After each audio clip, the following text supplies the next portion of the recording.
വെള്ളം കിട്ടാതെ വലഞ്ഞു നടക്കുന്ന ചെടികളെ കണ്ടില്ലേ? അതിലൊരു പൊതുമഴ പെയ്യുന്ന സമയത്ത് ഉണർവുണ്ടാകും, അത് കായുണ്ടാകും, ഫലമുണ്ടാകും, പുഷ്പിക്കും. അപ്പോൾ ഇതുപോലെ ചില പുതുമഴയായി വരുന്ന ബന്ധങ്ങളുണ്ട്. വറ്റി വരണ്ടിരിക്കുന്ന മനസ്സുകളിലേക്ക് പുതുമഴയായി വന്ന് ഉറങ്ങിക്കിടക്കുന്ന നമ്മുടെ സ്വപ്നങ്ങളെ, അല്ലെങ്കിൽ ഉറങ്ങിക്കിടക്കുന്ന നമ്മുടെ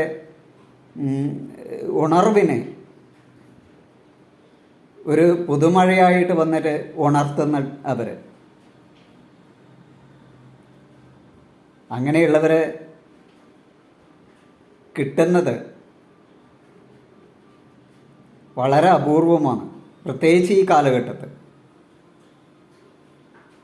പക്ഷേ എന്നാൽ തീരെ ലഭിക്കില്ല എന്നുള്ളതല്ല. അങ്ങനെയുള്ളവരെ ലഭിച്ചാൽ നിങ്ങൾ ഒരിക്കലും